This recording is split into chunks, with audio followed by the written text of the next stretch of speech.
ça va YouTube? Les amis, j'espère que vous allez bien. Moi de mon côté, tout roule et ce soir on repart pour un petit react. Et aujourd'hui c'est une vidéo qui vient du youtubeur qui s'appelle Vision. Et le titre c'est Survivre au vol le plus dangereux du monde. C'est marrant hein, le timing de faire ce react là, puisque hier il y a eu un crash en Inde. Enfin non c'est pas marrant, c'est horrible. Qu'est-ce que je viens de faire comme intro? Catastrophe. Juste venez, j'arrête l'intro et on va plutôt react direct à la vidéo plutôt que d'essayer de faire des ponts bizarres avec l'actualité. Comme d'hab, je vous mets le lien en description pour ceux sur YouTube. N'hésitez pas à vous abonner et à laisser un pouce bleu à la chaîne de Vision, donnez-lui de la force. Et c'est parti de notre côté. 24 décembre 1994, 11h05, aéroport d'Alger.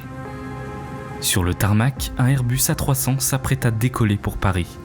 À bord, 227 passagers et 12 membres de l'équipage. Est-ce que je suis pas un peu con de regarder ce genre de vidéo à un jour du départ en Corée, alors que je prends Air France aussi hein? Est-ce que je serais pas en train de me faire une frayeur tout seul là? Alors que les portes de l'appareil s'apprêtent à se refermer, une voiture siglée Air France avance à toute allure. 4 hommes vêtus d'uniformes de policiers des frontières en descendent et se dirigent vers les marches de la passerelle. Ok, Leur pourquoi? présence paraît banale. Ils affirment intervenir pour un simple contrôle de passeport, une formalité fréquente compte tenu de la situation actuelle qui règne. Que s'est-il passé en Algérie durant la décennie noire? Ah, c'était en 91. Mais ce que personne ne sait à ce moment-là, c'est que ces hommes ne sont pas ce qu'ils prétendent être. Dans quelques minutes, ils dévoileront leurs réelles intentions et feront régner la terreur pendant les 54 prochaines heures. 54 heures! Prise d'otage du vol Air France. What the fuck? Mais c'est complètement débile de react à ça alors que je vais partir demain! Les 4 faux policiers débutent le contrôle d'identité des passagers. Mais très vite, la chef de cabine sent que quelque chose ne colle pas. Un détail attire son regard. Sous leur veste, ils dissimulent des bâtons de dynamite. Une chose que les vrais agents algériens ne portent évidemment pas. Bah oui, Pendant- bah non, bah c'est la routine en fait. Les flics avec des bâtons de dynamite, ça c'est ma police ça. Un passager s'agite. Il est en réalité un officier de police en civil. Troublés par leur comportement, il les interpelle, exigeant qu'ils justifient leur identité. Pour appuyer ses propos, il présente sa propre carte du DGSN, la police nationale algérienne. Ce geste, qui était en réalité destiné à rassurer, va en réalité le condamner. Oh. Les imposteurs n'hésitent pas une seconde. Ils le saisissent brutalement et le forcent à sortir de la cabine. Depuis leur siège, les passagers observent la scène, pensant assister à l'arrestation d'un dangereux criminel. Mais quelques secondes plus tard, l'illusion se brise. Putain, stylé sa DA en 3D, il est fort. Ah. Ah ouais. Non, ils l'ont buté? C'est le début de la terreur. Les preneurs d'otages révèlent alors leur véritable identité. Ah non, le flic il est pas mort. Mais ils sortent le gun. Ils annoncent que l'Airbus est désormais sous le contrôle du GIA. Pour en Groupe islamique armé. indice des grenades artisanales, un pistolet mitrailleur, un pistolet, des AK-47 et 2 charges de dynamite artisanale qu'ils installent dans la cabine et dans le cockpit avec des détonateurs. Ensuite, ils s'emparent d'uniformes de steward qu'ils avaient prévus dans leur sac pour tromper d'éventuels tireurs d'élite en cas d'assaut. Oh, ils sont organisés ces enculés. Ils imposent leur loi à bord, demandant la coopération des 219 passagers et des 12 membres de l'équipage. Ils les maintiennent dans une peur constante en alternant entre des moments de calme et des moments de torture psychologique. Leurs exigences initiales deviennent vite claires. Ils ordonnent à la police, maintenant sur les lieux, qu'on retire la passerelle et que l'avion décolle pour Paris sans délai. Officiellement, ils prétendent vouloir tenir une conférence de presse en France pour y exposer leur cause. Mais en réalité, comme on l'apprendra plus tard, ils nourrissent un projet bien plus sinistre. Ah, c'est glauque sa mère. Sur le tarmac d'Alger, les autorités algériennes refusent catégoriquement de céder. La passerelle reste en place et des véhicules de police bloquent la piste pour empêcher tout décollage. Bah oui, c'est vrai, c'est qu'il est pas encore décollé ce truc là. Mais c'est une prise d'otage dans l'avion, au sol, pas dans les airs. Ça encore c'est rassurant. Et d'un autre côté, du coup ça m'étonne moins que ça ait duré 54 heures. Je me suis dit 54 heures de vol, je pense que l'avion au bout d'un moment il a plus d'essence hein. Un groupement d'intervention spéciale algérien, surnommé les Ninjas en raison de leur cagoule noire, Parce que c'est mon Indo. est déployé tout autour de l'appareil. Le général Mohamed Medienne, chef des renseignements, envisage déjà un assaut commando algérien si l'opportunité se présente. Face au blocage, les assaillants menacent de faire sauter l'avion si leurs ordres ne sont pas respectés. En guise d'avertissement supplémentaire, ils saisissent un autre passager. Lui reste étonnamment calme. Il ne supplie pas, ne résiste pas. Peut-être pense-t-il qu'en gardant son sang-froid, il gagnera leur respect. Peut-être croit-il qu'il sera simplement interrogé puis relâché. Malheureusement, il subit le même sort que le policier algérien. Ah non, en fait, le policier s'est fait tirer. Oh, on a la réponse, hein. Et donc lui aussi. Putain de merde. Le sang a coulé 2 fois en se réveillant de Noël et aucun ravitaillement ni décollage n'a encore eu lieu.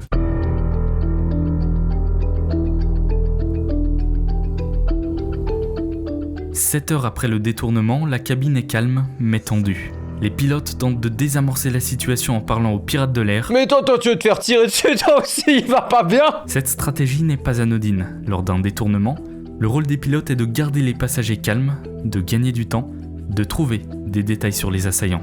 Les négociateurs algériens entrent en contact avec les pirates de l'air depuis la tour de contrôle, tandis que les médias commencent à arriver au bord de l'aéroport, tenus cependant à distance. J'espère bien, les médias ils vont juste empirer les choses en fait. Après ceci étant dit, ils ont dit qu'ils voulaient tenir une conférence de presse, donc peut-être que le fait que les médias soient là, ça peut aider. Du côté français, l'alerte est maximale.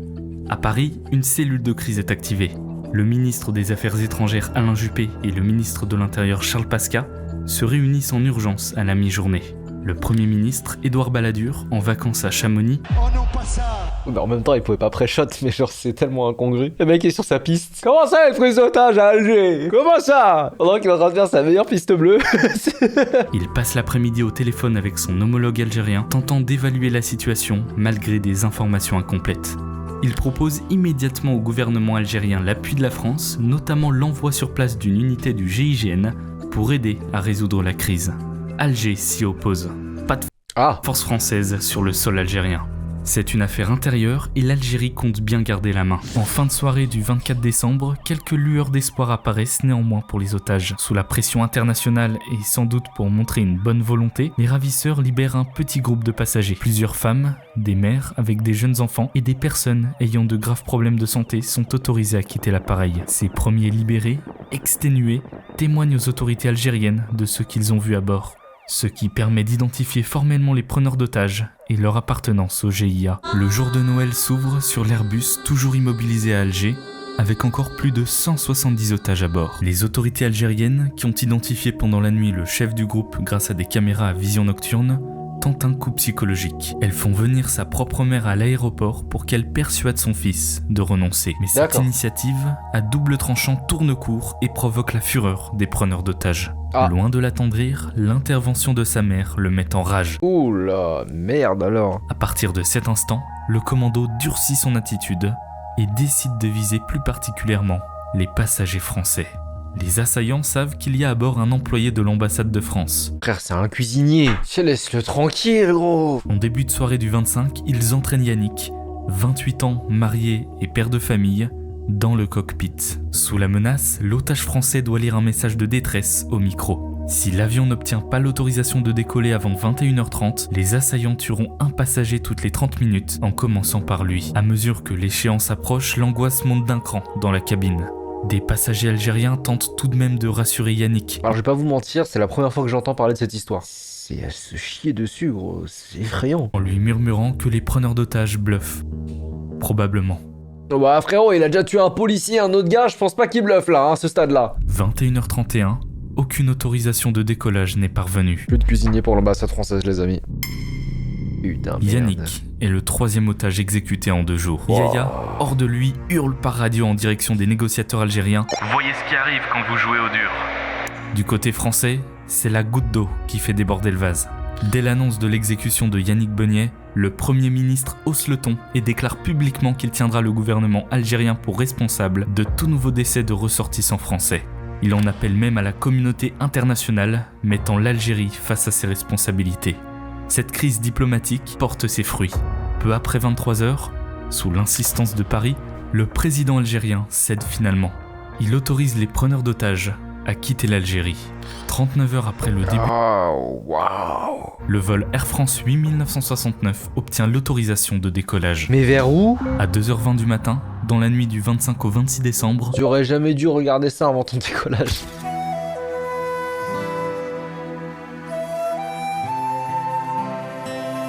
La proposition bancale, Xander, qu'est-ce que c'est que ça?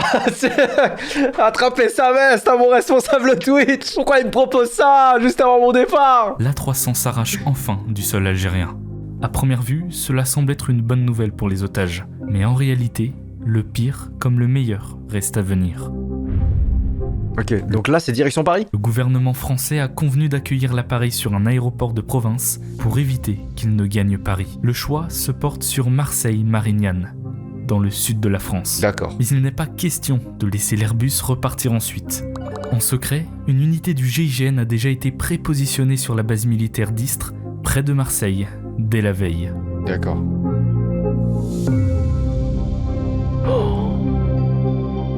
Quel merdier! Et ils vont vraiment aller à À Marignane? 3h33 du matin, le vol 8969 se pose sur la piste de Marseille-Marignane. Ah, ils le font quand Denis même. Favier, le chef du GIGN et ses 30 hommes sont déjà sur place, déterminés à en finir. Ils ont même eu le temps de s'entraîner sur un A300 identique, prêté par Air France pour répéter l'assaut en conditions réelles. Incroyable, Dès incroyable. l'atterrissage, le dispositif français se met en place.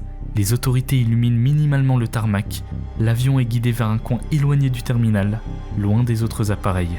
Le but est d'isoler le vol 8969. Allez, Les fumez-le! assaillants, eux, s'exclament de joie en découvrant qu'ils ont atteint la France. Mais malgré l'euphorie, ils restent lucides et réclament immédiatement du carburant pour repartir vers Paris, demandant 27 tonnes de kérosène. Le problème, c'est que cette quantité est bien trop importante pour un tel vol, qui ne requiert que 3 fois moins cette quantité. La C'est quoi leur objectif alors? police comprend tout de suite. Yaya et ses hommes envisagent le pire. Transformer l'avion en bombe géante. Charles Pasqua déclare alors que l'avion ne décollera plus de Marseille, quoi qu'il en coûte. La stratégie française est claire. Gagner du temps et épuiser les assaillants. Denis sait qu'ils sont fatigués et veut tirer parti de cet affaiblissement. Il temporise en répondant aux demandes logistiques, repas, eau, vidange des toilettes, aspirateur. Tout prétexte est bon pour retarder l'échéance du décollage ultimatum de 9h40 que les pirates de l'air ont fixé. Donc ils ont envoyé des gars nettoyer les toilettes dedans? Frère, le gars il est pas assez payé pour ça. Hein. Alors, Jean-Jacques, tu vas aller à l'intérieur de l'avion avec les terroristes et tu vas nettoyer les chiottes, oui. Est-ce que tu vas revenir vivant de ce... Est-ce que je t'en pose des questions, moi? Mais ce qu'ils ignorent, c'est que les techniciens n'en sont pas. Il s'agit d'hommes du GIGN. D'accord, ouf. C'est pas Jean-Jacques du service sanitaire. Let's go. Pendant qu'ils intervenaient, ils analysaient les lieux pour préparer l'assaut. Ils constatent que les portes ne sont ni bloquées, ni piégées, et qu'elles peuvent s'ouvrir de l'extérieur sans difficulté. Via radio, on suggère aux preneurs d'otages qu'une conférence de presse pourrait tout aussi bien être organisée sur place, à Marseille. Car après tout, Tous les grands médias ont des bureaux à Marseille. donnent les négociateurs comme argument. Séduit par l'idée de médiatiser leur action, Yaya accepte de tenir une conférence de presse à bord. Il exige simplement que cela se passe dans l'avion. Les négociateurs y voient l'occasion idéale. Ils demandent alors que tous les passagers soient regroupés à l'arrière de la cabine pour libérer l'espace à l'avant en vue de la conférence. Cette ruse permettrait de protéger les otages au moment de l'assaut et de ne trouver que les assaillants à l'avant. Incroyable. Yaya et ses hommes, ne soupçonnant pas que les portes de l'A300 peuvent s'ouvrir sans leur accord, acceptent ce réaménagement. En milieu d'après-midi, cependant, la situation se tend à nouveau. Les journalistes tardent à arriver, ce qui éveille les soupçons des ravisseurs. Yaya s'impatiente de ne voir personne se présenter pour la conférence de presse. Il comprend que quelque chose se trame. Oh, ça casse les couilles, gros, c'est pas possible. Furieux, il ordonne au pilote de déplacer l'appareil et de le rapprocher de la tour de contrôle. Delem, obéissant sous la contrainte, roule l'Airbus jusqu'au pied de la tour, non loin du terminal et d'autres avions stationnés. Ce mouvement imprévu crée une situation critique pour les forces françaises. L'avion n'est plus dans la zone isolée prévue au plan d'assaut. S'il explose maintenant, près de l'aérogare, le nombre de victimes serait démultiplié. Denis Favier doit alors recomposer tout son dispositif en urgence. Les tireurs d'élite sont repositionnés sur les toits pour retrouver une ligne de mire sur le cockpit. 3 escaliers roulants d'embarquement sont rapidement acheminés pour permettre aux colonnes d'assaut d'accéder rapidement aux portes de l'avion. Mais ils vont pas être cramés d'aussi loin? Favier réorganise ses 30 hommes en 3 équipes. 2 groupes de 11 gendarmes prendront l'assaut simultanément les portes arrière gauche et arrière droite, tandis qu'un groupe de 8 montera par l'avant droit. L'objectif est clair, neutraliser Yaya dans le cockpit en l'isolant du reste et submerger les autres assaillants dans la cabine. En fait, qu'est-ce qu'il veut dire, lui, avec sa conférence À de presse demain? 17h, l'impasse est totale. Aucune goutte de carburant n'a été livrée aux preneurs d'otages et ceux-ci comprennent qu'on les mène en bateau. Yaya, dans un dernier accès de rage, pénètre dans la cabine pour choisir une nouvelle victime à exécuter en représailles. Merde. Il désigne le plus jeune membre de l'équipage. Le chef assaillant semble toutefois hésiter, répétant fébrilement « Je ne peux pas faire ça, mais je dois le faire ». Brusquement, Yahya renonce à l'exécution et opte pour un autre signal de colère. Il ordonne l'ouverture de la porte avant gauche et tire une rafale vers l'extérieur pour intimider les forces françaises.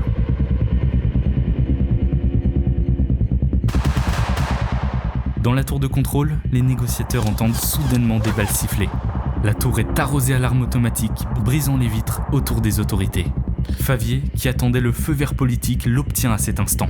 Balladur, informé des tirs sur la tour, autorise enfin le GIGN à intervenir par tous les moyens nécessaires. D'un coup comme ça, c'est pas risqué pour les otages? 17h12, Denis Favier donne l'ordre tant attendu. L'assaut est lancé. Oh putain, il y a des Passerelles images. mobiles surgissent simultanément du bout du tarmac et viennent s'aligner contre l'avion. Une sur la porte arrière gauche, une sur la porte arrière droite, et la dernière sur la porte avant droite. Et ils ont pas réagi les 4? En quelques secondes, cette dernière est ouverte. Mais cette vidéo est giga connue, ça vient de là. Le GIGN, ils sont trop chauds, de ce que j'ai compris, ils ont 100% de taux de réussite sur leurs interventions. En même temps, ils sont rarement appelés, mais à chaque fois qu'ils sont appelés, ils réussissent. Thierry Prugnot, le premier homme, entre et tombe sur les 4 assaillants qui s'étaient retranchés dans le cockpit, accompagnés de 3 membres de l'équipage. Surprise, tout le monde est habillé en personnel de bord, Oh les enculés. Ouais mais attends, mais ils ont des flingues, donc on peut savoir. semant la confusion dans l'esprit de l'agent. L'avenir des otages est entre les mains de ce dernier. Donc j'en vois un premier que je neutralise, le deuxième que je vois au dernier moment, et le troisième qui est juste derrière, qui est en chemise blanche, lui aussi. Et au moment où je le tire, le quatrième que j'ai pas vu, qui était caché sous la table du mécanicien navigateur, qui avait la calache, le chef, Mohamed Yahya, là il me tire dessus. Bon, au moins il est là encore pour le raconter, donc ça s'est bien passé pour lui. La première, je pense que je l'ai prise dans l'épaule, parce que c'est celle-là qui m'a sonné. Et après, j'ai été touché 1, 2, 3, 4, 2 fois dans mon gilet pare-balles, donc celle-là, voilà, et la dernière dans ma joue. La première, je l'ai sentie, elle m'a fait très mal, et les autres, je les sentais plus après. Le corps, il se met en sécurité, avec l'endorphine, l'adrénaline, on sent plus rien. La 7e balle éjecte Prugnot, le dernier assaillant continuant de lui tirer dessus. En parallèle, c'est 15 longues secondes plus tard que les 2 autres équipes entrent par l'arrière. Mais tout à coup,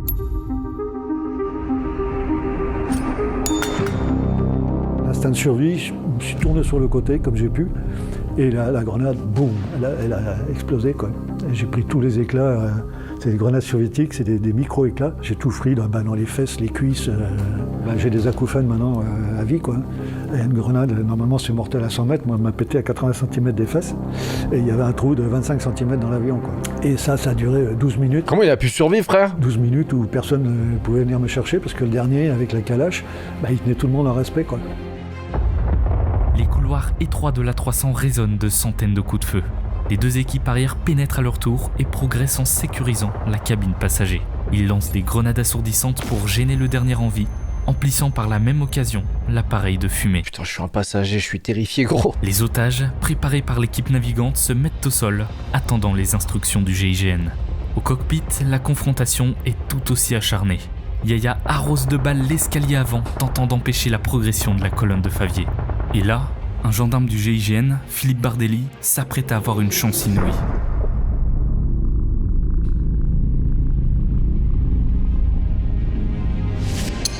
Mais non! La balle dans l'axe de son canon.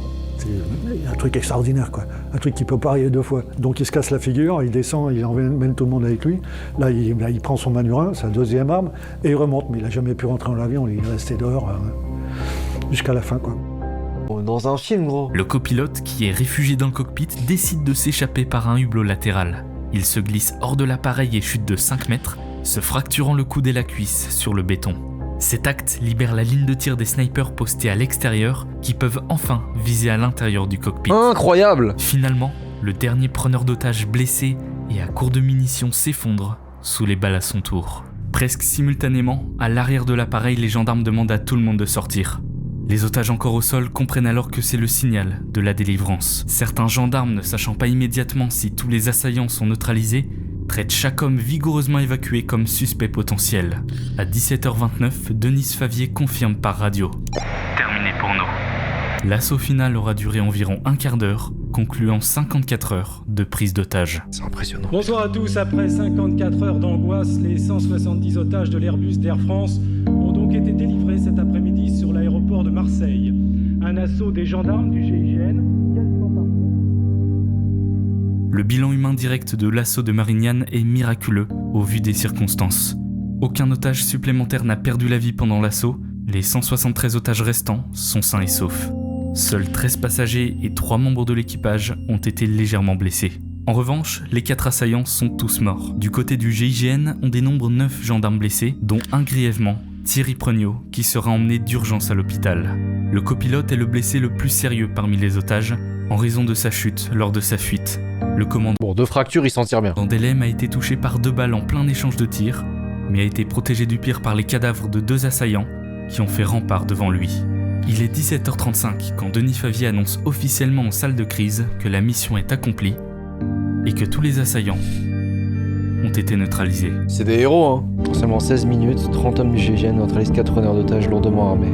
Ils sont reçus à l'Elysée. Le président François Mitterrand, le Premier ministre Édouard Balladur et le ministre Charles Pasqua leur rendent hommage devant la nation. Quelques semaines plus tard, le président remet personnellement la Légion d'honneur à Thierry Preugnot pour son courage exemplaire. Comment il a pu survivre à une grenade qui lui pète dans le dos à 80 cm? Je ne comprends pas. Le GIGN entre dans une nouvelle ère. Le prestige explose, ses méthodes sont étudiées dans le monde entier. Le commandant Bernard Delem, l'équipage et le général recevront la plus haute décoration française. Bah tu m'étonnes frère. Mais beaucoup comme Thierry Preugnot refusent le mot héros. Pour eux, ils n'ont fait que leur devoir. Si ça, c'est pas une phrase de héros, gros. Une pensée va droit aux 3 victimes de cette attaque. Le policier algérien, Biou Gyongto et Yannick Beugnier. Qu'il repose en paix. Putain, c'était incroyable, les amis. Tu vois, j'étais pas au courant de cette histoire. J'avais en tête cette vidéo de l'intervention du GIGN parce que j'ai déjà vu des best-of GIGN en mode 100% de taux de réussite. Tu sais, les gars qui disent ouais, GIGN incroyable. Et j'avais cette vidéo en tête, mais je savais pas que ça venait de cette délivrance d'otages là. C'est impressionnant. Et puis, c'est aussi terrifiant. Et bah, écoutez, très bonne vidéo de la part de Vision. Je vous laisse le lien de la chaîne en description pour ceux qui nous regardent sur YouTube. N'hésitez pas à aller vous abonner à sa chaîne et lui laisser un pouce bleu. Super vidéo. J'ai adoré, je vais regarder d'autres vidéos de chez lui, hein. Franchement c'était bien fait, en plus la 3D il a géré, hein. C'est très visuel, la tension elle est là, les musiques choisies sont cool, non franchement Vision très beau. Ceci étant dit, Xander je te dis pas merci, je dois prendre l'avion demain matin et regarder ce qu'il me fait regarder, c'est une honte. Pour ceux qui nous regardent sur YouTube, comme d'habitude, si jamais la vidéo vous a plu, n'hésitez pas à vous abonner et à me laisser un pouce bleu, et moi je vous dis à très bientôt pour une prochaine vidéo. Peace.